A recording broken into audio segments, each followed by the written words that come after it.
Je vous recommande la boutique La Londoloise chez Judith Londolé. Si vous voulez être classe, chic, être habillé, être admiré. Parole de Mopao Mokonzi.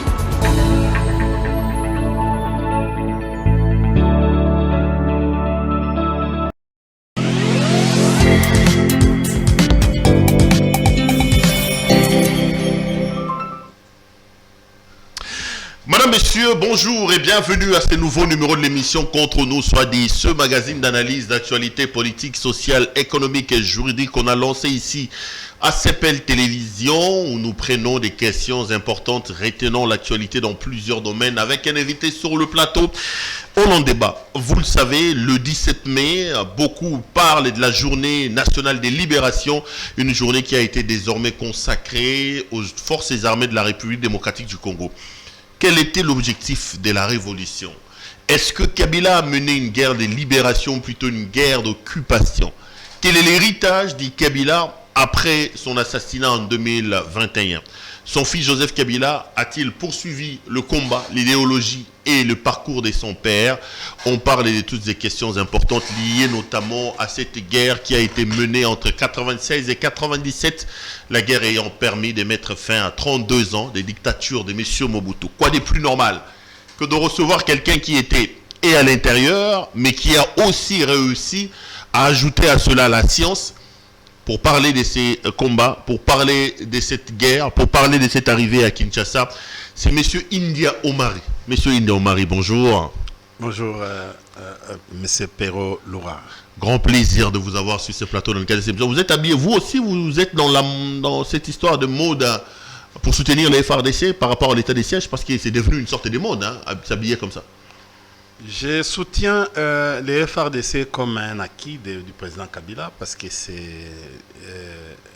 c'est lui qui a construit cette armée et qui était dans un processus de faire de cette armée une puissance au niveau africain et au niveau mondial. Et je serai toujours derrière nos forces armées de la République démocratique du Congo qui ne dort pas pour me protéger, pour qu'il y ait la quiétude, qu'il y ait la paix. Donc je soutiens à 100% les FARDC. Mais je ne suis pas dans leur commandant suprême, je ne suis pas dans le folklore. C'est-à-dire votre histoire là des tenues. Oh ouais. Non mais c'est la mode, non? Je vous vois. Je ne suis pas. C'est pas la mode. Aujourd'hui, c'est le 17 mai. Je suis habillé dans une tenue de révolutionnaire différente de la tenue que je suis en train de voir parce que la tenue n'est pas conforme à l'arrêté au fait du ministre Kankondé. Voilà, nous sommes en train d'évoluer dans l'illégalité. Où sont passées les mesures du vice-premier ministre parce qu'il n'est pas mort? C'est pas parce qu'il est parti que nous ne sommes pas habilités à continuer à respecter nos lois, à respecter les décisions, à respecter les arrêtés. Voilà.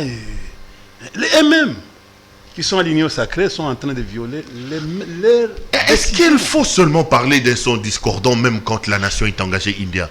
On sait que les FARDC sont en guerre, il y a un commandant suprême. Allez-y, soutenez le commandant suprême, soutenez l'état de siège, soutenez les forces armées. Pourquoi vous voulez seulement qu'il y ait un bémol? Vous parlez de Kabila qui n'est plus président de la République alors que les FARDC que vous soutenez aujourd'hui ont un commandant suprême qui est Félix Tshisekedi. Mais où est le problème des commandants suprêmes? On nous demande de soutenir l'armée. Il faut dissocier. L'armée, c'est un corps. Et d'ailleurs, on appelle un corps très discipliné. Moi, je suis population, je soutiens l'armée. Je vous ai dit tout à l'heure, je soutiens l'armée. Je suis derrière, mais je n'aime pas les folklore. Vous avez dit qu'on a glissé cette histoire de vente de polo. Ben, qu'est-ce que ça a à faire avec les soutiens des opérations militaires qui se passent dans les corridors nord? Qu'est-ce que ça a à faire? Tu as vu à l'époque où nous avions connu la même chose presque. Tu as vu comment la population était mobilisée pour la cause à l'époque de Mzee. Même les musiciens se sont coalisés, tout le monde était là-dedans. Mais qu'est-ce que ça a à voir? Est-ce qu'on avait vendu des polos à l'époque? Je ne pense pas. Le problème de soutien, c'est que les corps et l'esprit soient orientés vers l'Est, parce que ceux qui sont en train de mourir là, c'est nous. Ceux qui souffrent aujourd'hui dans les enlèvements, tout ça, c'est nous. Mais pourquoi ne pas canaliser au fait nos efforts vers les opérations qui se passent à l'Est? Donc au nord Kivu, Kivu aussi, et l'Ituri. Donc, bref, tu sais, je t'avais dit un jour ici que l'article 85 de la Constitution nous demande, quand il y a interruption du bon fonctionnement des institutions, même locales, le président de la République peut proclamer l'état d'urgence ou l'état de siège. C'est le cas actuel. Est-ce que vous soutenez? Vous pensez que c'est... Non, mais je suis... Est-ce que vous pensez que c'est une mesure qui devait l'être? Parce que beaucoup disent, hein, on ne comprend quand même pas comment est-ce que pendant 18 ans, on avait à la tête du pays un Kabila qui, lui, était de formation militaire, mais qui n'a pas pris des mesures aussi draconiennes comme Félix est en train de le faire aujourd'hui pour nous ramener définitivement à la paix. Nous sommes dans l'obligation des résultats. C'est ce qui, en fait... les mesures, notre souci actuellement, c'est d'être aux côtés de notre armée.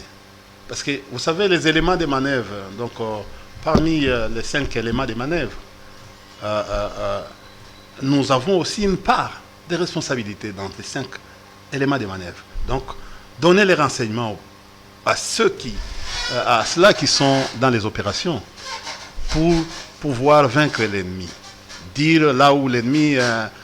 quelle est la capacité de ces forces ennemies, comment est structuré les hommes, tout ça. Et nous avons aussi besoin d'aller donner des informations.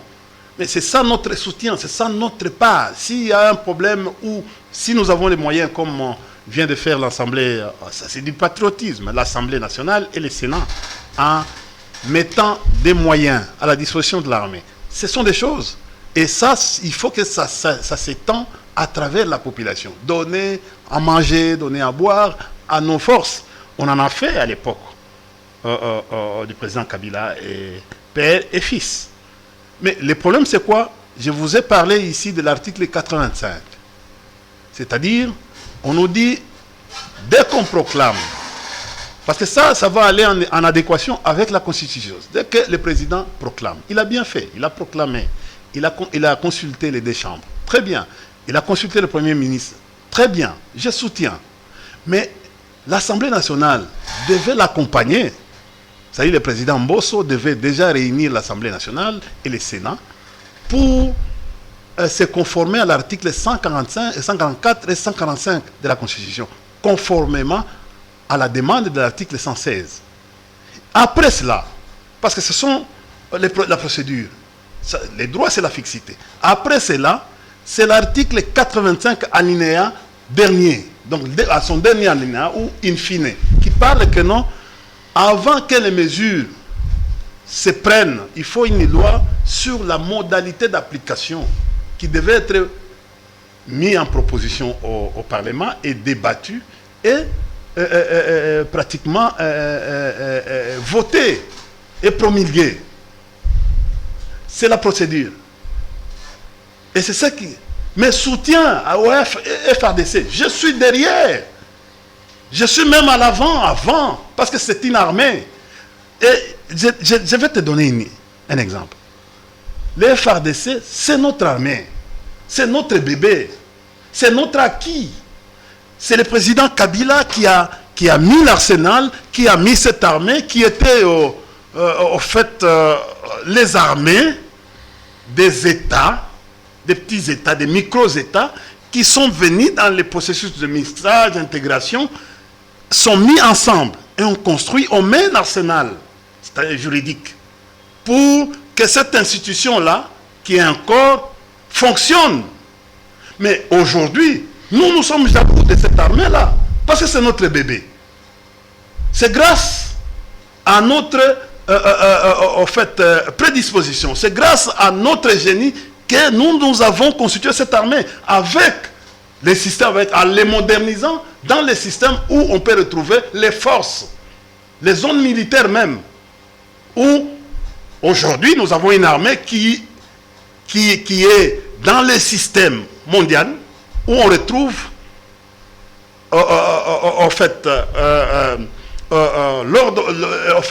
on retrouve des articulations, les préparations et les commandements. C'est-à-dire aujourd'hui les forces sont là pour préparer les militaires à aller au combat. Et les zones militaires sont là pour commander la mise, ce qu'on appelle la mise en œuvre. Les forces, c'est la mise en conditionnement. C'est-à-dire on prépare, comme je peux dire, forces terrestres, ils préparent les militaires dans les entraînements. Ils voient la logistique des militaires. Ils voient tout ce qu'on peut avoir. Mais il met ces troupes-là à la disposition de la zone militaire pour aller au combat, dans la mise en œuvre. Et la mise en œuvre, il n'y a que, dans la chaîne de commandement, il n'y a que les commandants suprêmes qui actionnent la mise en œuvre. Et il instruit le chef d'état-major général. Et le chef d'état-major instruit aux commandants des troupes, aux brigades, aux régiments et autres, pour articuler l'armée. Et personne d'autre ne peut, même un peloton, ne peut déplacer à part le commandant suprême lui-même. Voilà comment on a mis l'arsenal militaire pour permettre à ce que notre armée ait un standing international. Et tout ça, c'est du génie de Kabila. Et c'est comme ça que tu as vu des héros. Kabila a mis cette armée qui n'existait pas à la 7e armée africaine. Attendez, ça c'est des histoires. Quelle 7e armée africaine? Vous racontez vos villas. Non. Alors, il a laissé une armée entre moi et toi qui soutient l'armée. Une armée en cascade. Kabila nous a laissé une armée infiltrée des Rwandais. C'est toi, attention, il faut... Avec brassage. Attendez. Kabila nous a laissé... Attendez, on parle de le respect envers notre armée. Nous avons des vaillants éléments au sein des FARDC. Oui. Nous avons des vaillants éléments. Le problème, c'est l'organisation abracadabrantesque que vous et Kabila vous avez laissé au sein de cette armée-là.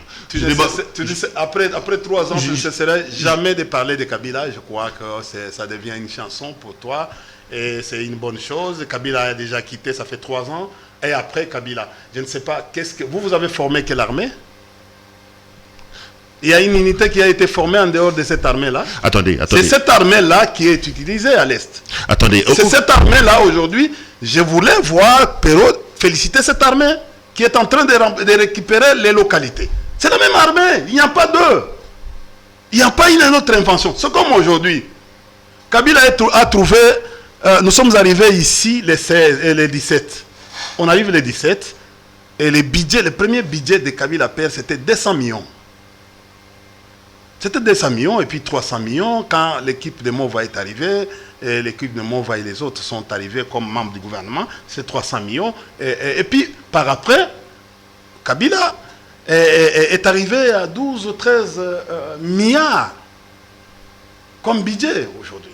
Mais vous êtes arrivé. Vous avez 10 mois au niveau de la banque ou bien au niveau... Vous avez ajouté combien?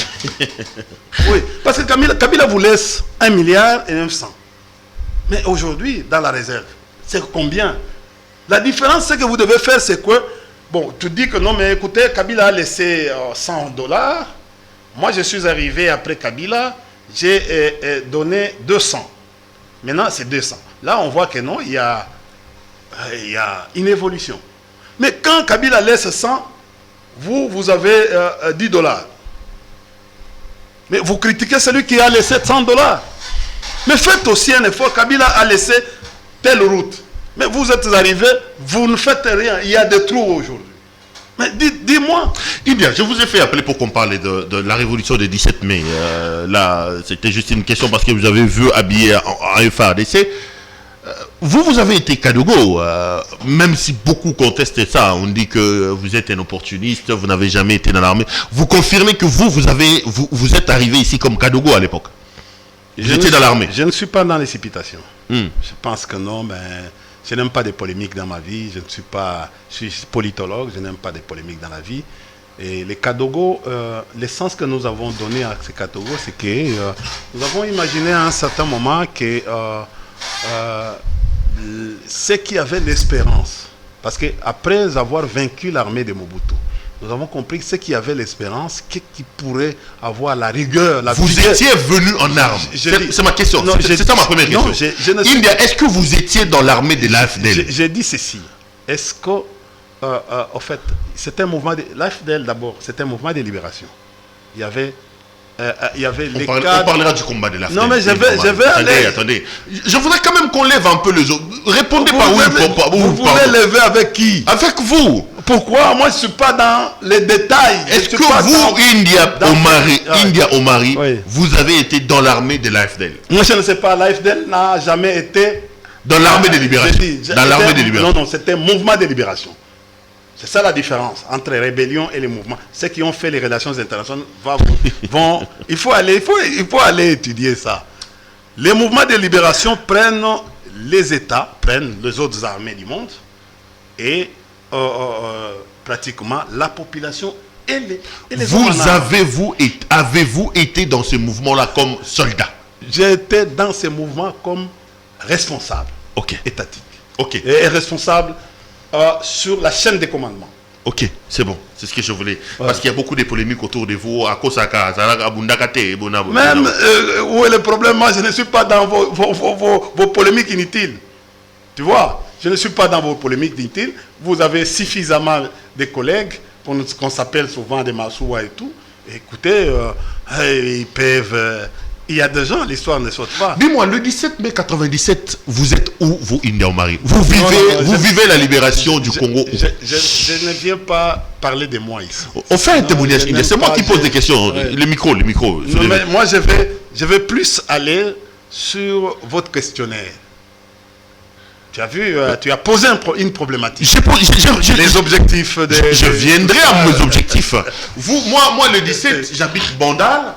Je me rappelle le 17 mai 97, je sors à Chibangu, je vois les colonnes de militaires en train de sortir, on leur donne de l'eau, on leur donne un peu de sardines. Vous, le 17 mai, vous vivez la situation où vous êtes heureux, vous vous dites, enfin le pays est libéré. Vous étiez où le 17 mai 97?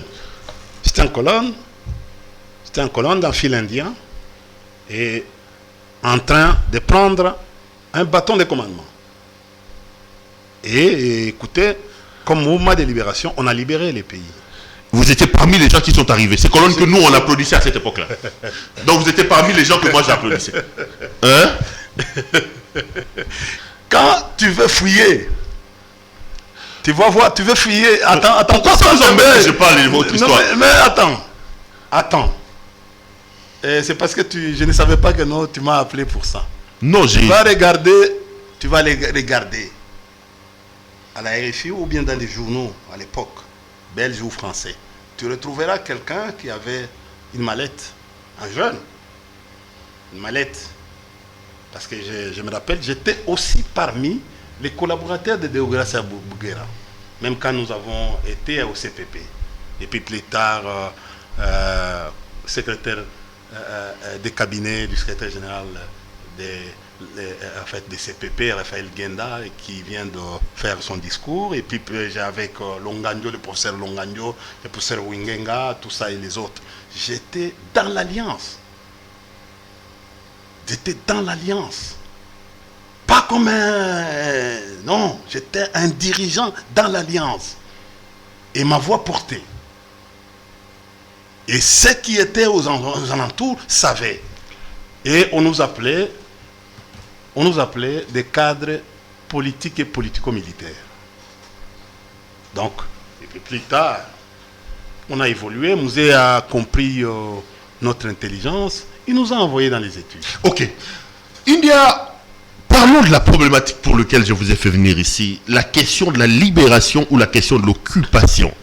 Aujourd'hui, il y a un débat que beaucoup de scientifiques font sur les objectifs de la guerre menée par l'AFDEL, le mouvement de libération que vous appelez à cette époque. Est-ce que Kabila a-t-il mené une guerre de libération ou plutôt une guerre d'occupation? Est-ce que c'est Kabila qui a pensé, qui a mis en branle la guerre de 97, qui a mené à la déchéance de M. Mobutu? Bon, écoutez, je vais aller rapidement. Kabila, après la chute de 65-64, cette révolution 64-65, Kabila a imaginé, parce qu'il y avait des erreurs que nous appelons cette cause, Matabaka, c'est en Swahili. Kabila a imaginé, dans la guerre, dans les maquis, qu'il faille, après les échecs, il a fallu faire quelque chose. Et dès que, en fait, en 1996 ou 1996, avec ses amis, donc les 4 partis politiques, on a fusionné les 4 partis politiques en Alliance des forces démocratiques pour la libération du Congo. Donc, au début, c'était AFDL-C. On a escamoté les C pour permettre à ce que ça soit mieux consommé.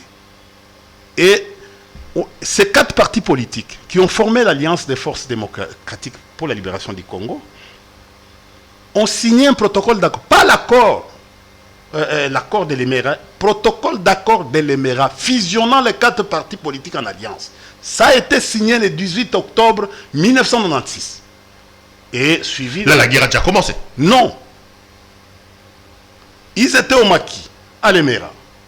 Ils se disent que nous voulons aller faire quelque chose.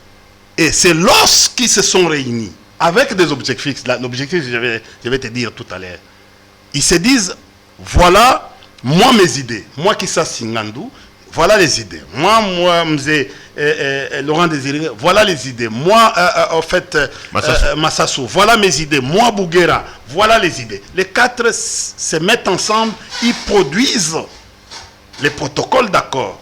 Ils produisent les premiers textes, donc les statuts de l'Alliance, qui avaient 3 objectifs. Le premier objectif, c'est quoi? C'est chasser Mobutu du pouvoir, démanteler les systèmes. Ce que nous appelons la libération. Il faut libérer les pays. C'était chasser. Parce que le problème, c'est quoi? On a compris que ceux qui étaient sous les bois, les partis qui étaient sous les bois, a ramené les dépillages aux années 90. Les dépillages qui a pratiquement ébranlé notre économie. À cause, parce qu'il y avait une dictature sanguinaire, une autocratie dans ce pays qui s'est installée, et l'Alliance a compris tout ça. Il a fait appel aux étudiants, aux agriculteurs, aux élèves, aux mamans, pour venir ensemble. Et la lutte a commencé, avec comme objectif libérer.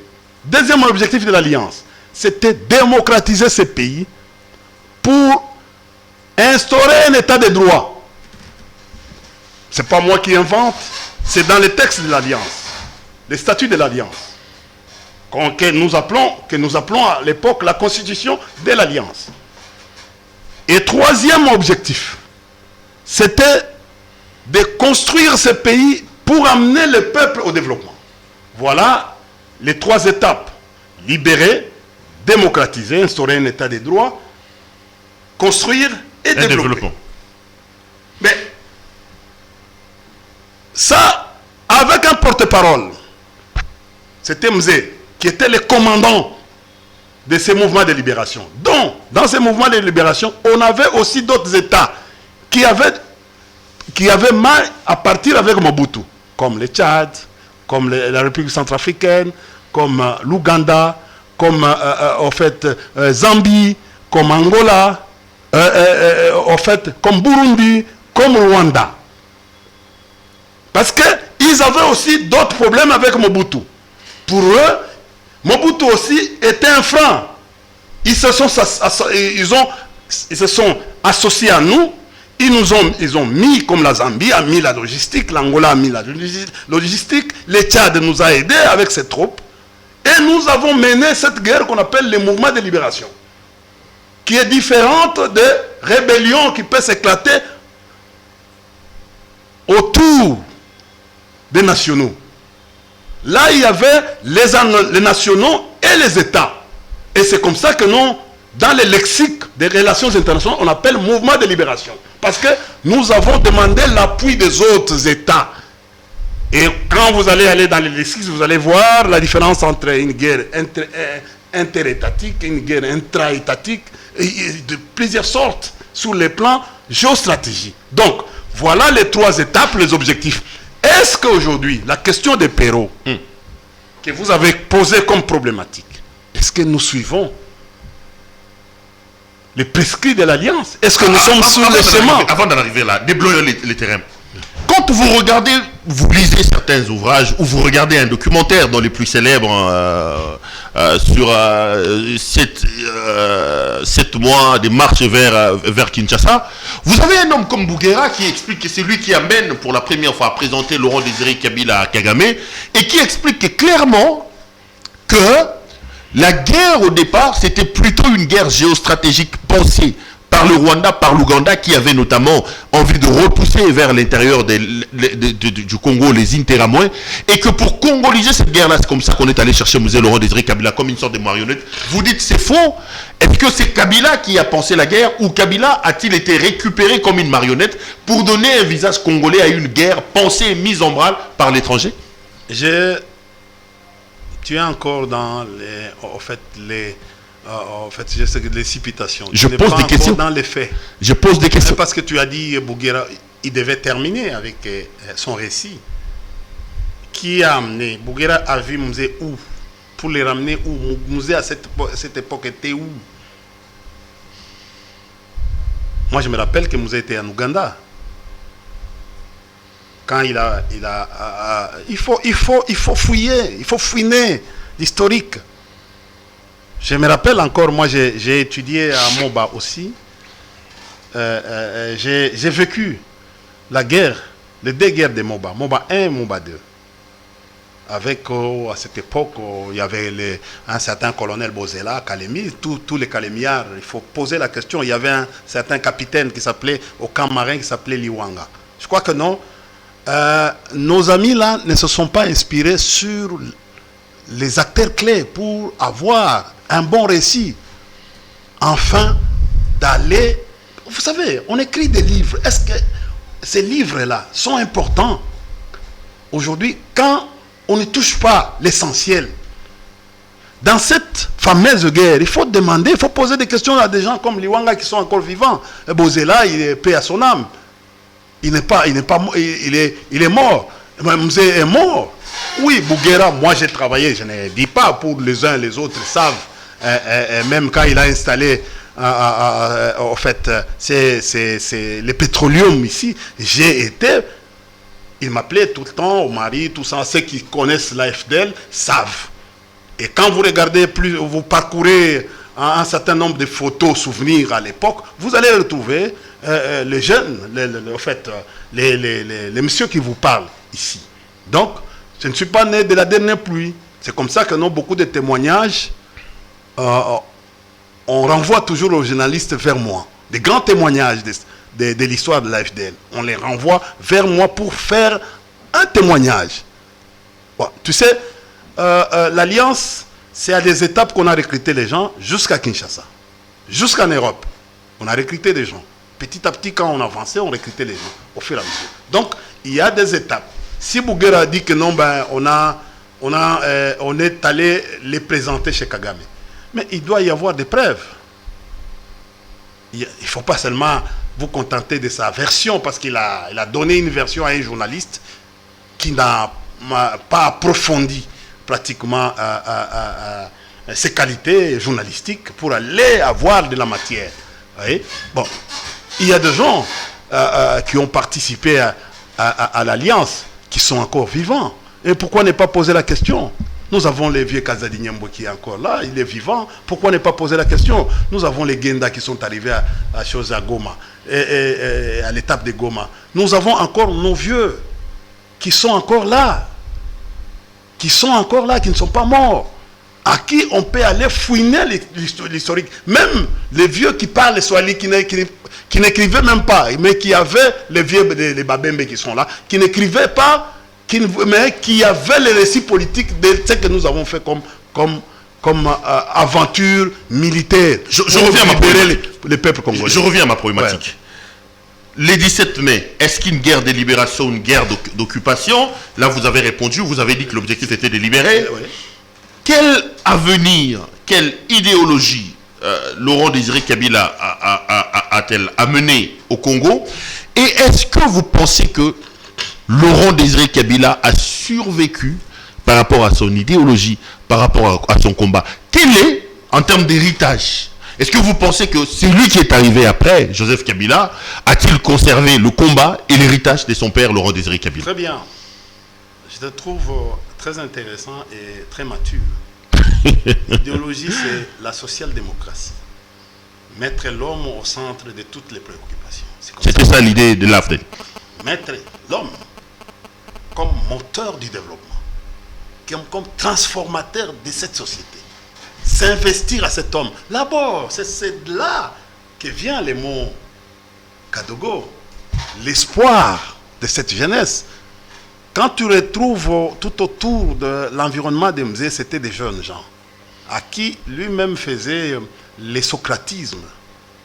Il enseignait, il nous enseignait, il nous donnait les orientations de l'avenir. Il nous a dit tout au long de la guerre que vous aurez tout à Kinshasa. Allons-y, souffrons, prenez, faites des sacrifices pour que nous chassions Mobutu, pour libérer ces peuples. Nous allons instaurer la démocratie. Nous allons faire ça. Nous allons continuer avec le processus d'un état de droit. Et il a dit dans une conversation avec les Tamboué Mwamba, les Papa Bembajano et les autres, oui, à Lucie, pour voir dans la mesure du possible comment ceux qui ont mal fait dans les pays pourraient se reconvertir. Les qui sont Kiakoumou ici, je me rappelle. Pour marcher avec nous ensemble, enfin, de pouvoir donner une physionomie à l'État. Parce que c'est ça. Mosé insistait beaucoup sur la physionomie. Je ne veux pas, les démographes connaissent ce que j'ai dit, c'est que c'est la physionomie. Et Mosé voulait une autre image, voulait une autre culture. Et d'ailleurs, c'est comme ça que nous avons demandé, nous avons dit à ce temps-là, la révolution culturelle. Que vous appelez en d'autres termes les changements de mentalité. Et cela a accompagné ce que nous, on appelait comme héritage CCP, communication, que vous voyez, on faisait à la RTNC à l'époque avec Kajangwa, tout ça, avant que nous transformions la FDL en CPP. Et pour que la rue gouverne, pour que la rue save ses dirigeants, et ces dirigeants-là seront l'émanation du pouvoir, seront les transformateurs pratiquement des richesses de notre pays. Et ce sont les bâtisseurs de leur propre rue. Parce que c'est eux qui doivent être les conservateurs protégés. Mouzemer. Mais Kabila vient, apparemment, il gavonde les combats de son père. Il nous a laissé l'héritage. Un héritage que nous sommes aujourd'hui en train de préserver. Pour nous, Kabila, c'est un acquis, un héritage. Kabila Joseph, vous voulez dire? Oui, Kabila Joseph, c'est un héritage.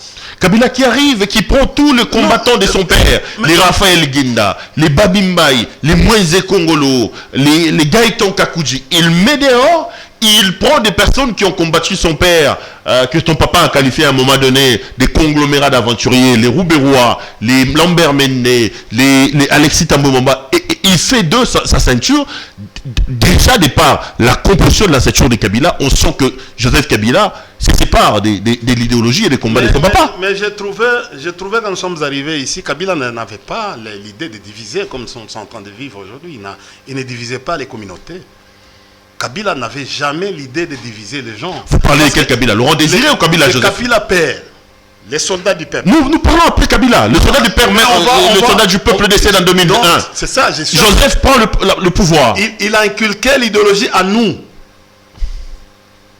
Y compris notre Afandé, qui est le commandant, qui est notre chef. Première décision, c'est de se séparer des vrais révolutionnaires que son père a mis. C'est faux. Parce que quand nous sommes arrivés... Les Gaëtan Kakouji n'étaient plus là. Les Gafael Genda n'étaient plus là. Je vais te tranquilliser. Les Moïse Congolo, tout ce monde-là. J'aime quand tu es dans tes états. J'aime. Je pose des questions. Je te tranquillise maintenant. Kabila père a retrouvé les Mobutistes comme Sankombi Nongo et les autres. Il les a récupérés. Je me rappelle un jour, Kabila était en train de se faire coiffer. Kabila père. Et quelqu'un vient lui rapporter la nouvelle de son ami, son grand ami. Il nous demandera, il donna une jeep pour aller rechercher son grand ami qui s'appelait Abdoulaye Ndombasi. Yerodia, ici à Matonge. Et c'était les débuts des retrouvailles entre Mzé et Yerodia. Et après quelques temps, Yerodia a été logé pour devenir plus tard le directeur du cabinet. Ils se sont souvenus. Donc, on a retrouvé Sakombi. Je peux vous dire, beaucoup de gens. On a retrouvé beaucoup de gens qui sont venus, qui ont compris l'idée de Mzé, qui étaient des Mobutistes, et qui se sont mis à accompagner Mzé. Mais quand vous dites aujourd'hui que non, Joseph, qui était... Arrive. Joseph n'est pas arrivé. Joseph, laisse-moi. J'ai dit arrivé au pouvoir. Non, attendez. J'arrive arrivé au pouvoir comme président. Je te donne... Première décision. Je te donne l'information à avoir ça. L'Alliance avait la première institution de l'Alliance, la structure, la première liste, c'est les directoires de l'Alliance. Dans les directoires de l'Alliance, Kabila, fils, Joseph était membre du directoire au même titre que Genda, au même titre que Gaïtan Kakouji, au même titre que Bouguera. Les gens ne savent pas. C'est dans les archives, je peux vous les produire. Kabila assistait, Joseph Kabila assistait parmi les 17 membres de l'Alliance. Et là, les gens n'ont jamais... Moi, à un certain moment, les gens ont crié ici que non, Kabila, fils. Mais comment Kabila, à l'AFDEL, participait dans des réunions de l'Alliance? Si je suis en train de mentir, il y a un directeur du cabinet qui s'appelle... qui était notre directeur du cabinet qui s'appelle Nyarugabo. Il peut venir, il peut vous dire clairement que non... Pas les gars de Rabo, Moïse ici? Moïse, il était directeur du cabinet du président Kabila. Kabila père. Kabila est arrivé au pouvoir comme président en remplacement après avoir tué les soldats du peuple. Ah, Kabila a tué les soldats du peuple après la mort, quand on a tué les soldats du peuple, Kabila est arrivé. Vous savez, c'est le destin. Ces événements ont eu lieu ici, Kabila n'était pas ici. Les autres, les Belges et les autres qui ont orchestré ces manœuvres, ils pensaient à autre chose. Mais Dieu avait en fait, il y avait un destin. J'ouvre une parenthèse. Attendez, c'est important ce que j'ai posé comme question, parce que vous dites que Kabila n'était pas là. Je sais que c'est une question un peu embarrassante, mais je l'ouvre quand même. Kabila et à Lubumbashi, lorsque Laurent Désiré Kabila décède, beaucoup de personnes disent que si on gratte un peu bien, il vient du front. Il vient du front. Oui, il vient du front. Je parle des témoignages de Mirindi dans les documentaires d'Arnaud Zaïkman, scandale dans les rues de Kinshasa qui a assassiné Kabila. Certaines personnes estiment que Joseph Kabila peut avoir quelque chose dans la mort de son père, Laurent Désiré Kabila. Deuxième question que je voudrais vous poser, vous qui étiez là, c'est la question de l'affiliation. Là aussi, ça crée beaucoup de problèmes. Est-ce que vous avez senti déjà à cette époque-là que Kabila, Joseph, était véritablement le fils de Laurent Désiré Kabila, ou c'est plutôt un fils d'adoption, comme certains de ses détracteurs le disent? Deux questions. Est-ce que Kabila est vraiment le fils de Laurent Désiré Kabila? Deuxième question. Est-ce que Joseph Kabila n'a rien à voir avec la mort de son père? Je suis en train de vous dire tout à l'heure ici, c'est en fait un récit que je vous donne. Tu ne savais pas que non, Joseph Kabila était membre du directoire de l'AFDEL. Parmi les grands décideurs, Joseph Kabila était là. Et ce directoire, c'est la question qu'on a posée même à Bouguera. Bouguera vous a dit, qu'il est fils de Laurent Désiré Kabila. Il a même dit que non, on peut parler d'autre chose, mais pour Kabila, Joseph, c'est le fils. Ceux qui ont fait les parcours, ceux qui ont connu Afandé dans les parcours. Le commandant Hippo, c'est comme ça qu'on l'appelait, il semble. Mais je ne sais pas. Je n'avais jamais entendu qu'on appelle un commandant dans les troupes Hippo. On l'appelait pas commandant Hippo. On l'appelait Afandé. Joseph. Il faut demander à tout militaire qui les connaissait, on l'appelait Afandé Joseph. Que ce soit les Ayo, que ce soit les Pissi, que ce soit les autres troupes. Donc à cette époque-là, vous saviez que c'était le fils. Lorsqu'il était arrivé après, c'est un montage. Mais je dis ceci. C'est de la calomnie. D'ailleurs, la plupart des gens, comme c'est quelqu'un qui était très simple, la plupart des gens qui s'appelaient Joseph, ils préféraient, je me rappelle à l'étape de Lubumbashi, à un certain moment, certaines personnes ont confondu Joseph le fils? Non, Joseph le fils. Le vrai fils? Non, Joseph Kabila. Le fils que un Joseph qu'on appelait Nzete Mbila à l'époque. Mais tout le monde dans les étapes connaissait Joseph comme fils. C'est ici les gens qui sont sous les bois et les autres du Rwanda qui a lancé ce phénomène-là. Il a lancé ce phénomène politiquement pour dénigrer et créer une confusion. Vous savez, c'était une guerre numérique. Et à l'époque-là, le nom de Hippolyte Kanambe, vous ne l'entendiez pas? Non, on l'appelait, tout le monde l'appelait Afandé Joseph, commandant Joseph. Parce qu'on s'appelait commandant. Et à l'époque, pas Hippolyte Kanambe comme on a donné. Non, je n'ai jamais entendu ce nom. On l'appelait, d'ailleurs, on ne connaissait même pas, on l'appelait Afandé Joseph. C'était ça. Quand on appelle dans l'armée Joseph, toi tu peux même trafiquer l'influence de Joseph. Et pour avoir des accès ou des facilités. Bon, c'est un homme qui n'était pas, il n'était pas dans Mativu, il n'était pas comme vous, il passait inaperçu, c'est quelqu'un qui aimait les gens, qui était très effacé. Bon, on l'appelait comme ça. Et mais très brillant. Très brillant. Mais quand on dit qu'il peut avoir quelque chose avec la mort de son père, c'est faux. Là aussi, c'est un montage. C'est aussi une méchanceté des gens. De quoi? Quand on dit que dans la mort de son père, est-ce que et peut-être qu'il a joué un rôle aussi. Là aussi, vous l'avez entendu, non? Mais je n'ai pas entendu, mais je viens d'entendre de chez toi. Parce que tu parles de Mirindi. Ouais. Mirindi en fuite. Comment il doit savoir, au fait, que, écoutez, il y avait ça et ça et ça. Donc, on a mis des choses dans la bouche de Mirindi. Mirindi était en fuite. Mais comment il a su ce qui s'est passé derrière? Lui qui était en fuite. Il fait des témoignages. C'est là où ça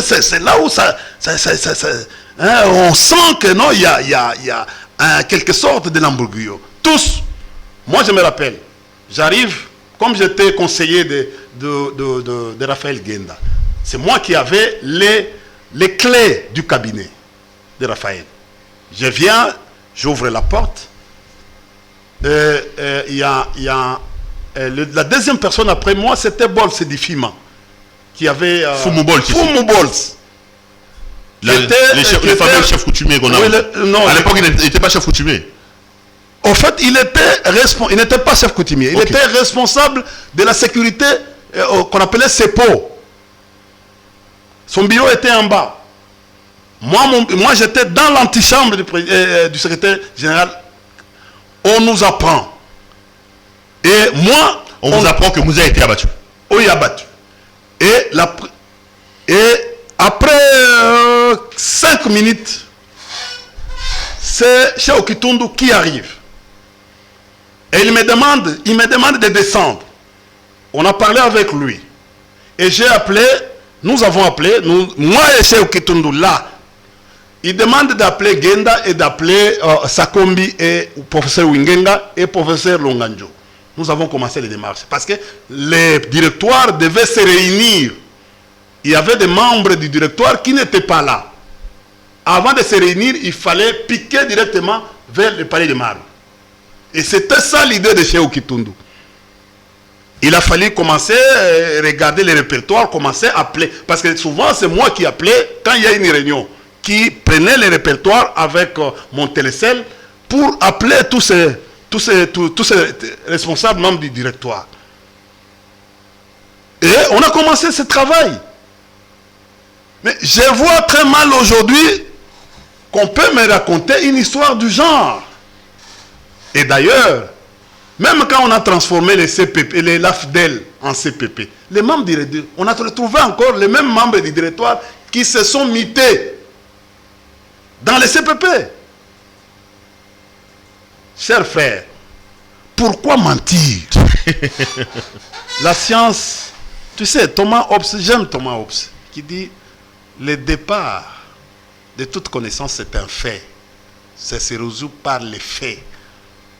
Parce que lui, sa philosophie est marchée sur les connaissances, la philosophie des connaissances. Hobbes, même si à un certain moment, il a voulu valoriser la monarchie, mais il s'est retrouvé par après avec les John Locke, avec les Jean-Jacques Rousseau, avec, au fait, parce que lui a parlé des limites du pouvoir, avec Montesquieu, qui a parlé plus tard de la séparation des pouvoirs, et puis Machiavel plus tard. Donc, au fait, moi, j'aime la rationalité. Revenons sur l'héritage. Oui. L'héritage pour... Donc, on retient que c'est de la méchanceté, des gens qui pensent que Joseph n'est pas le fils de Laurent Désiré Kabila, et ceux qui pensent que Joseph pourrait avoir quelque chose dans la mort de son père, ça c'est tout simplement du montage, c'est de la méchanceté. Une méchanceté, gratuite même. On pourrait comprendre que non, Joseph était ici à Kinshasa, ça devait... Il était très loin, dans une opération. Mais je viens même de voir quelqu'un d'autre qu'on vient de nommer tout à l'heure, que je salue en passant, un autre brave. D'ailleurs, il est habitué à ça, à être nommé. Il a été nommé à l'époque de maréchal, comme parmi les commissaires des zones dans les monts. Parce que ça n'a pas commencé aujourd'hui, c'est ce que vous êtes en train de voir. Le général, si vous demandez au général Etumba, il va vous dire qu'il a été nommé, quand il était major, il a été nommé commissaire des zones. Si vous demandez au général de division, bon en fait, commissaire divisionnaire Ekouka Romi, qui vient d'être nommé comme vice-gouverneur, il a déjà été nommé quand il était major, il a été d'ailleurs. C'est le premier contact que moi j'ai eu avec eux, c'était à Kindu. Je venais de Goma. Et était à Kindu, bloqué. Parce qu'il voulait aller à Chabunda, un à Chabunda et l'autre dans une zone qui a été... Tu sais, l'histoire est terrible. Il est terrible. Tu vas demander à ces deux grands responsables, que je salue en passant, je félicite le général en fait, Ekouka Romi, qui est à Goma actuellement comme vice-gouverneur. Un grand frère. Un grand frère. Et vous voyez, quand vous me parlez aujourd'hui de soutien, un grand frère qui est là-bas, mais pourquoi ne pas le soutenir? Comme d'abord, grand frère. Je suis le premier à soutenir cette armée. Parce qu'il est dans les commandements. Moi, mon problème, c'est qu'il réussisse à sa mission. Et le président Kabila nous a obligés tous, du FCC, du PPRD, de soutenir notre armée jusqu'au bout. Parce que c'est notre armée, c'est notre acquis, c'est notre bébé. C'est notre enfant. Il a grandi aujourd'hui. Il a besoin de ses parents. Les parents, c'est qui de cette armée? C'est nous. Nous. Voilà. Et l'armée, là, nous appelons notre acquis. Ok, revenons sur l'héritage. Vous dites que Joseph Kabila, contrairement à ce qui se raconte, il a gardé la maison, il a gardé l'idéologie et le combat de son père, et que Joseph Kabila, aujourd'hui, on peut dire qu'il a réussi à pérenniser l'œuvre de Laurent Désiré Kabila. Mais je te dis, nous avions 3 étapes. Mouzé avait prescrit comme objectif 3 étapes. On n'a pas libéré ce pays, on a libéré. Il y a eu libération, le peuple s'est libéré. N'est-ce pas? On a vu dans la colonne, toi qui quittais Bandal pour aller donner de l'eau aux militaires parce que tu étais content face à une dictature. Moi, je me rappelle à cette époque-là, dans les années 90, il y avait des jeunes qui sont arrivés, comme ce que nous voyons aujourd'hui. Dans les jeunes, il y avait Banzamukala Isungu, il y avait Bongombe Ousmane, notre vieux de Mantongé ici. Nous, on avait Kitenge Yezu, on avait Timbombo Mukuna, on avait des gens qui sont arrivés, des jeunes Turcs qui sont arrivés, mais qui ont court-circuité Kengo, et les groupes de Kengo et les autres se sont fâchés pour créer l'IDI, afin de faire face par rapport à ces groupes. Malheureusement, les groupes ici ont amené Maréchal au mur. Toujours ces groupes ici avaient amené à... C'est l'histoire de notre pays. Mais est-ce que ces mêmes personnes-là pourraient amener les pays dans les mêmes schémas? On ne sait pas. Vous parlez de Kitenge Yezu. Je dis non, mais moi je suis en train de te dire que non, c'est de l'histoire. Nous avons étudié cette histoire avec vous ensemble. Vous connaissez. Quand je vous cite toute cette panoplie, ils étaient des gens intelligents. Un Banzamukalaï, très intelligent.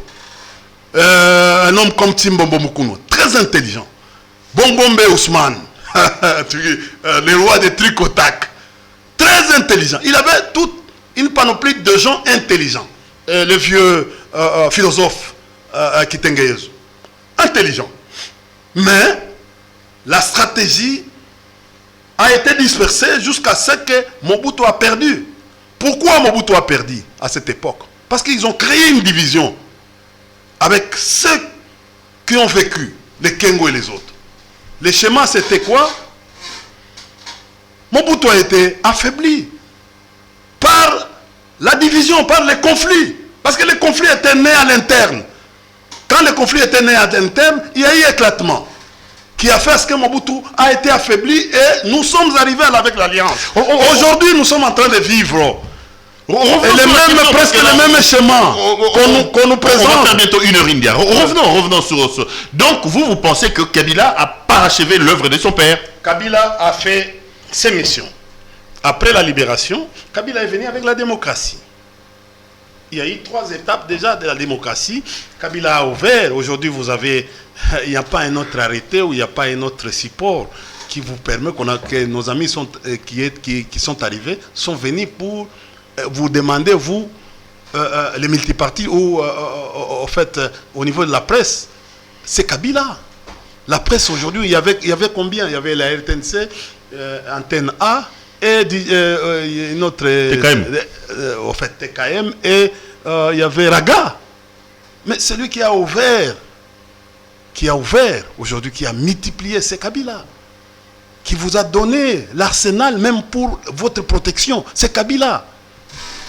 C'est Kabila qui a mis la démocratie. C'est Kabila lui-même qui est aujourd'hui père de l'alternance. C'est grâce à lui qu'on a obtenu, ce que nous sommes en train de vivre aujourd'hui, que le monde entier a salué. C'est du génie de Kabila. Et Kabila nous a amené à avoir des routes. Parce qu'on faisait ici Matadi 1 mois, ici Mwanda plus d'1 mois. Et Kabila nous a amené Pozodé pour permettre d'entrer à Matadi. C'était difficile. C'est Kabila qui a construit les Pozo. C'est Kabila qui a construit le pont Luangue pour qu'aujourd'hui, les motards se jouent des Quinois, se jouent de nous. Pourquoi aujourd'hui, je sais que vous attendez encore que Kabila vienne régler la problématique qui se passe à Kinshasa aujourd'hui, de la justice populaire que les Wewa sont en train de faire. Il vient, il cogne Pierrot, les véhicules de Pierrot. Pierrot ose de dire, on brûle aussi son véhicule. Au vu des autorités. Je n'ai jamais vu quelqu'un qui a une autorité qui vient pour sensibiliser, pour organiser ces gens-là à être disciplinés. Je n'ai jamais vu. Depuis qu'ils sont là, regardez comment ils sont en train d'évoluer. Et finalement, demain, c'est une bombe qu'on est en train de préparer. Personne, aucune autorité. Regardez quand il y a un embouteillage. S'il te cogne, on n'ose pas. Partez seulement. Sans faire une discussion. Et écoutez, cher ami, ils sont là, les autorités sont là pour nous, pour agir. Ils ne sont pas là pour se plaindre à tout moment comme nous sommes en train de vivre aujourd'hui.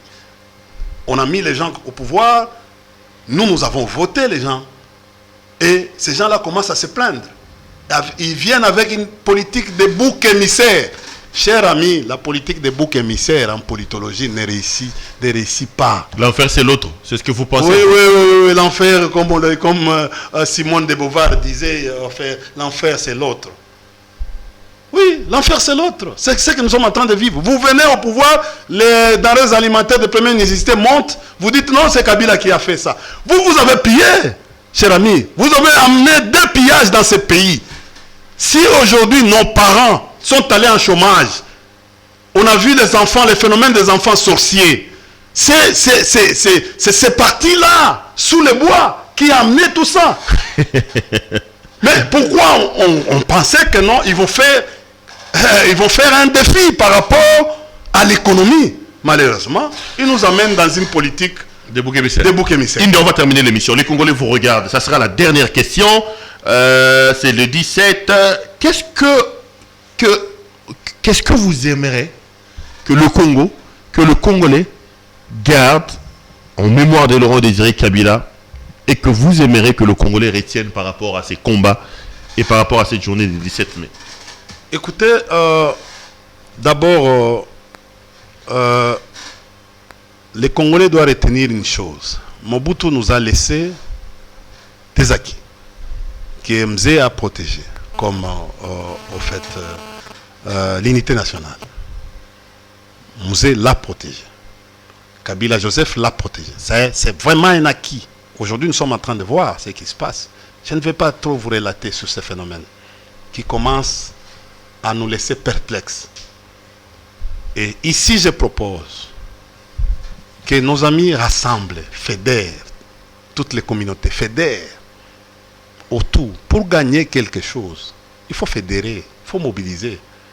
J'ai toujours vu en France, quand Macron est en difficulté, ou la France est en difficulté, il y rassemble tout le monde. Les Marie Le Pen, ils les appellent, ils parlent. Nous ne sommes pas des ennemis, chers amis.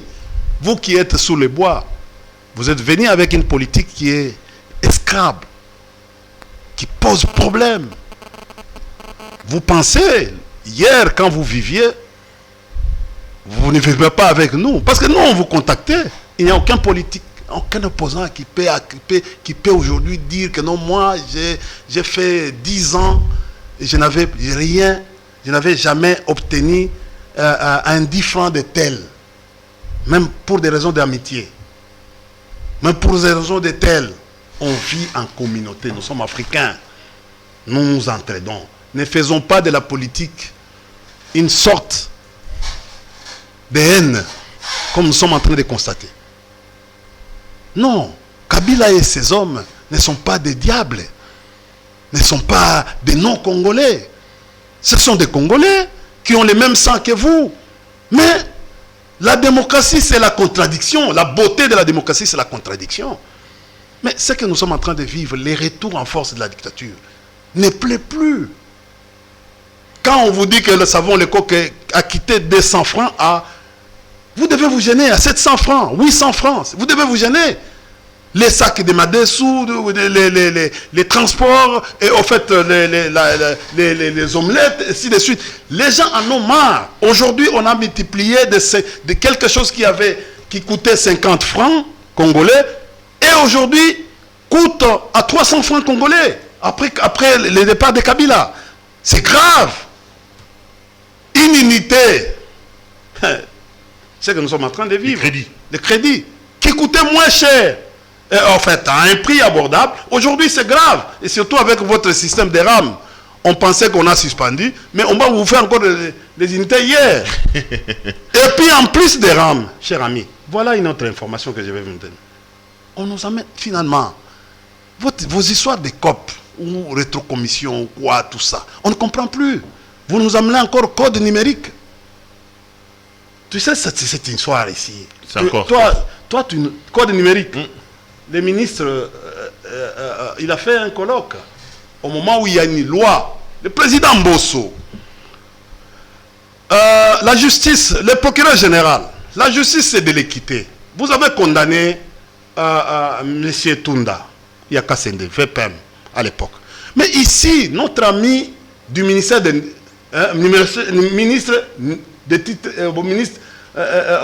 ministère numérique. Eberhard. Oui. Vient de convoquer un colloque sur une loi qui est sous examen, qui est sous la table du président Bosso. Et il donne son avis avant que la réunion se passe au sein du gouvernement, en conseil des ministres. Et d'ailleurs, quand la loi est déjà déposée par Tony Mwaba, parce que c'est lui l'auteur, Tony Mwaba avait déposé cette loi à l'Assemblée nationale, même s'il n'est plus ministre actuellement, mais il a délégué quelqu'un dans la pratique parlementaire, il a délégué quelqu'un pour ça. Mais cette loi avant, c'est le président Bosso qui va écrire au Premier ministre. Il écrit au Premier ministre pour l'examen. Et le Premier ministre peut donner à son ministre en train de voir comment il peut proposer cette loi au niveau du Conseil des ministres, pour que le Conseil des ministres... Mais avant que ce genre de choses se fassent, mais vous commencez déjà des colloques. Et je me pose la question. Quand vous allez au journal officiel, le ministère là n'a pas d'attribution. Ok, attendez, je termine. L'émission est terminée. N'a aucune attribution. Il pleut, attention, le courant risque de couper. Une minute, je termine. Comment il a eu l'argent pour organiser des colloques? Merci beaucoup, India. L'émission est... Et c'est sorti dans quel budget? ISF. Merci beaucoup. Voilà, tu cherches des problèmes aux gens. Merci, India. Voilà les problèmes encore. On est fatigué avec les problèmes des TENI. Vous ne voulez pas trouver une solution. Les problèmes de tous les gens en fait, de vos gens là, de votre parti, vous ne voulez pas trouver une solution. Merci. S'il s'agit seulement uniquement des problèmes du FCC ou du PPRD, là, c'est le tribunal. On parlait de la date du 17 mai, on ne parlait pas de l'IGF. Madame, Messieurs, l'émission est terminée. Je rappelle ce soir que notre invité c'était India Omari. Avec lui, on est largement revenu sur le combat du 17 mai. Merci à l'équipe technique qui a fait un travail remarquable pour me permettre d'entrer en contact avec vous. Je vous retrouve demain pour un autre numéro. Portez-vous bien et restez branchés sur nos programmes. Bonsoir.